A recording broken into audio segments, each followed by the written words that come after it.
Pastarieji 6 mėnesiai man astrologiškai buvo etapas, kur aš turėjau pasižiūrėti, kaip aš esu darbe. Ir labai įdomu, kad šitas periodas tęsiasi, grinai 6 mėnesius.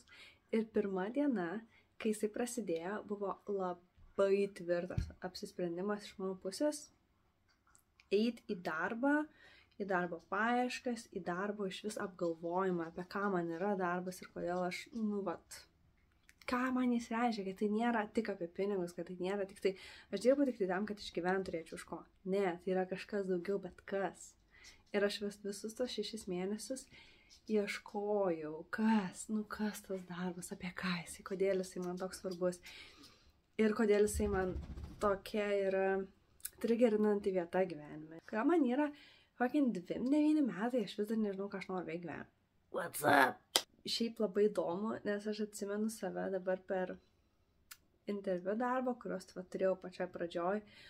Tikrai labai pati aš jaučiausi tokia neužtikrinta, neapsisprendus, nežinanti, ko nori, nežinanti, ką atnešu į darbą, kokią vertę sukuriu, apie ką aš esu ir kuo aš galiu būti naudinga.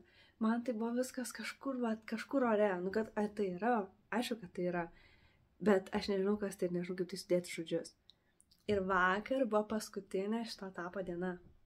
Pasibaigė, pusmetis praėjo ir šiandien turėjau darbo interviu, kuris man kažkaip labai viską, sudėliojo vietas. Aš pamačiau save taip, kaip aš prieš pusę metų savęs net neįsivaizdavau. Aš sėdėjau tame darbo interviu ir aš buvau užtikrinta.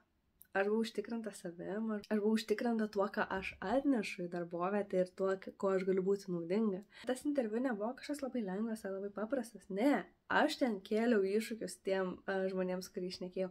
Jie man kėlė iššūkius atgal, mes vos neginčiamės, bet taip, aišku, pagarbiai, gražiai, profesionaliai. Ten tiesiog buvo toksai, kad mūsų nesutinka nuomonės. Ir aš vis tiek išsakau savo nuomonę, kas man asmeniškai tai yra didžiausias laimėjimas, kokį aš tik galiu sugalvoti.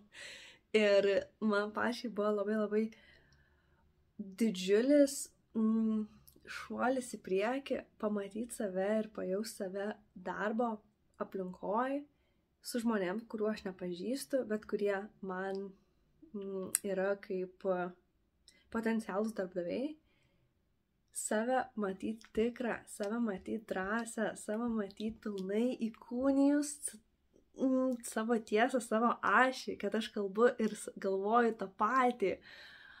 Žinokit, man buvo toks didžiulis laimėjimas ir toks didžiulis pasimatavimas, kad prieš pusę metų kas buvo, kad ta neužtikrinta, nežinanti, ko nori ir nežinanti, ką atneša ant staliuko, Silvija jau užaugo į tą, kuri žino, kuri supranta, kuri mato ir kuri vertina. Man norės labai kažkaip pasidalinti ir su jumis, kad man šitas etapas nėra tik apie darbo susiradimą. Man tai yra apie užaugimą tiesiog kaip žmogui šitų klausimų.